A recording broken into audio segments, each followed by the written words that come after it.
as we continue our election countdown to this Saturday, I'm joined on the phone now, live by Mana Party candidate for Māngere, Mr. James Papali'i. A very warm welcome to the show this morning, James. Talofa lava to you and your listeners. And thank you so much for your time this morning, James. Now, James, I have a bit of a memory, and you may be able to clarify this or confirm or not. A hub there in Māngere, which had an indoor swimming pool.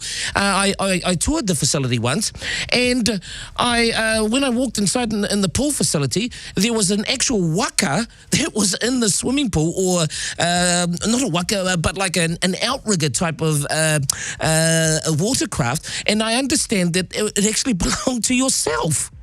Now, Mr. James Papali'i, can you... So, just a little bit of interest in the water sports there, sir?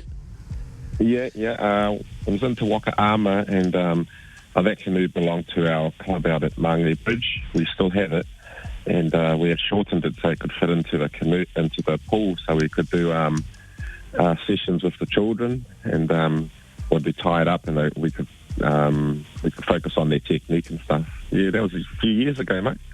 Well, I just wanted to make sure that my memory wasn't faded or that I was seeing things. But anyway, now, James, with regards to your background, I understand you have a background in social work. What led you into the political arena? That would have been my dad, the late Papali'i, Tom Papali'i. Well, he used to be with the Labour Party with David Longy, and what happened was he was a chairperson of the Samoan branch with Tassi and a few others. And when David Longy, what happened was when David Longy was nearing retirement, Title Phillip Field was due to come over to Māngere, but David didn't want that. He wanted Title Phillip Field to stay in Otara and for Mark Goshi to come to Māngere. And the reason David didn't want Title to come was that he wanted Title to stay there so that Ross Robertson would lose his seat.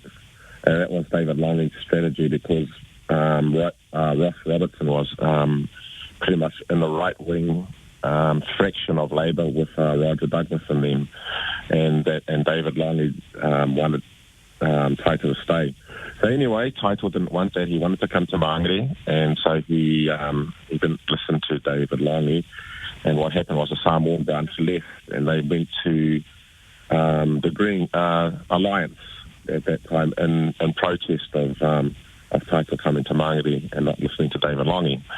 So my dad was pretty much left there on his own with Tassi and a few others, and even though he didn't agree, but he respected David Longy, he wanted to stay in Labour and to stay in Māngere, so he really had no party, so he asked myself and my sister to come and help him to rebuild that branch. And I remember telling Dad, "No, Dad, I'm not into politics, it's not me." And he said, look, son, just help me build this branch, and then you and Sneeva can leave. And I said, "Oh, okay then, Dad, we'll help you start it up and then we'll leave." And well, I've been in it ever since. And, from there, James, of course, with such strong connections to Labour initially, Mana Party, what was the draw card for you to this particular political party? There's a lot of reasons. I was with Labour and was in council for 8 years, representing Māngere under Labour, and so I got into a bit of strife, and I remember it was back in 2006. I was convicted for fraud through the Waka Ama Club. So I resigned from council, and I was lecturing at university, so I pretty much had to start back, and that's why I was at that place, at the hub. I was starting back from scratch in Māngere and with the Labour Party, and I stood for the Labour Party 2 years in a row, well, straight after the conviction, and I never got in for the board. And then 3 years later, after rebuilding, I stood again, but I wasn't accepted. And that would have been how Labour would have treated me even till today. They really couldn't forgive what had happened. And so I had really, then I heard Hone Harawira down in Otara, and I was still Labour, I was still loyal to Labour, and when I heard him, he was with Minto at Otara, and it was just when I was starting, and he saw me there, and he said, "Oh yes, and James Papali'i, he's going to join Mana." I said, "No, I'm not, bro. I'm loyal to Labour. I'm staying with I'm staying with Labour." And Hone said, "Oh, we're not good enough for you, are you? Are we, James?" And I said, "No, it's nothing to do with that. It's just I'm loyal to Labour." Anyway, he goes, "Well, I ended up," and he goes, "Anyway, you can't join with us because of your convictions." And I said, "Oh, I'm not good enough for you." Everyone laughed, and then he said, "Hey, bro, we've all got convictions in this party," and I joined from that time. James, Crazy, mate. in terms of the mana party, I'm not too familiar. When we're talking about policies, and especially policies that are beneficial to the to our Pasifika community, can you touch on those, please? Yeah, our policies with mana, and anybody can access them. You can just Google mana policies, and they'll all come up. And we've got some new ones, and we've been now, this is the third time that I'm standing in Māngere for mana, and a lot of them are bold and brave policies. And we've got policies like such as feeding the kids. Like, we believe every decile 1, decile 2 school in New Zealand, and most of them in like Māngere, Otara, Puriroa, and the poorer areas, should have free lunches for our children. Because that's a big hindrance in a lot of our education failures. Our children that are from the poorer areas aren't, come to school with no lunches. So that's things like that. A lot of the policies are all about empowerment of Māori and Pacifica, on all people that are struggling with policies on housing. We believe that this country should be very much like it used to be when David Lange and the Labour Party was back in those days. And we believe, and I know that the Labour Party is not the same party as it was back then. They've moved very much to centre, to right. If you know about left and right, Labour has moved and is very much the same as National. So that our policies are very much to empower and support those that are working class and struggling.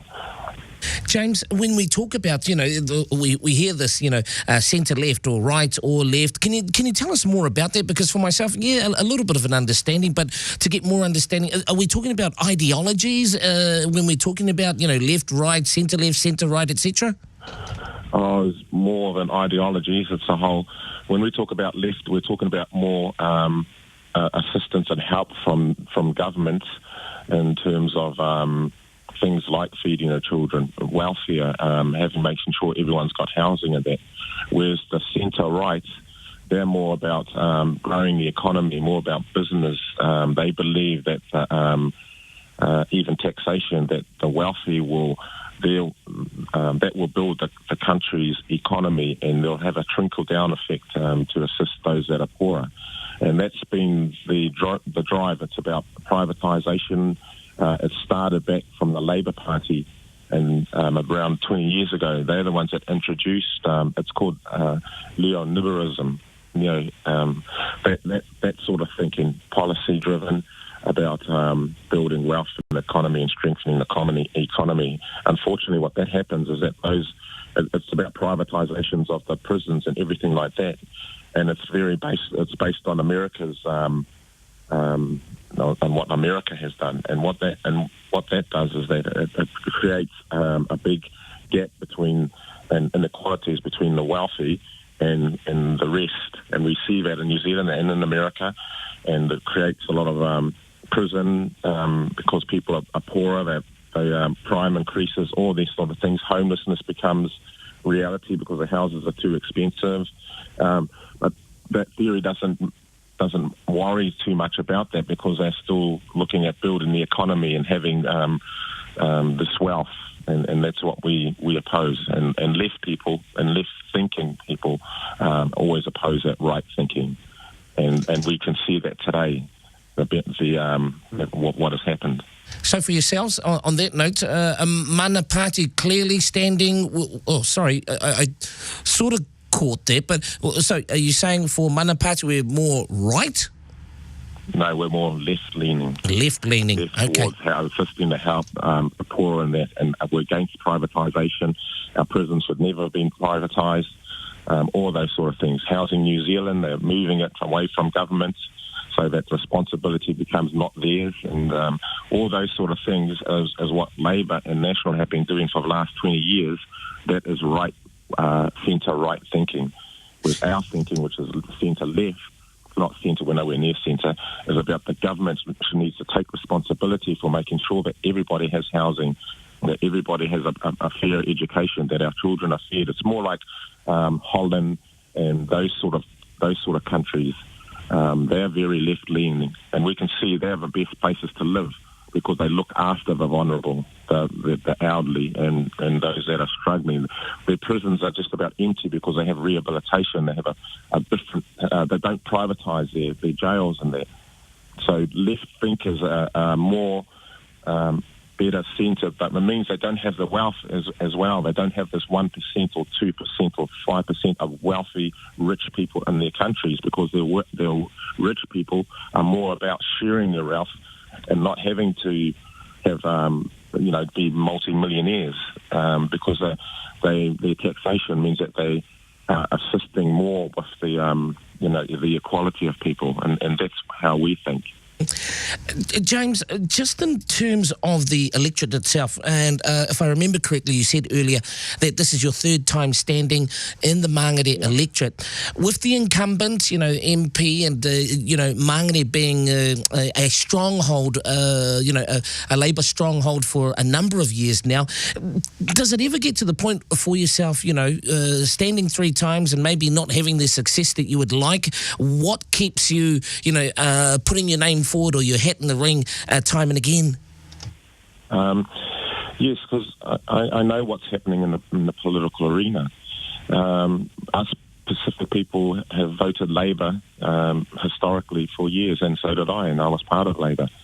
And if we look at our future from these last three times that I've stood in that, really nothing has changed much. And nothing will really change much for Pacific people when we have Labour and National. It's okay to have Pacific people being in Labour, but they really don't have any say. And what I say about that is, I no disrespect to he does a very hard work in the Māngere electorate for his people in that. But in terms of legislative change, Pacifica people have really seen little in immigration and all those areas. And the reason being is that our Pacific candidates don't have any power, because whatever is passed through Labour is through the caucus, and the dominant is always going to be with the Europeans.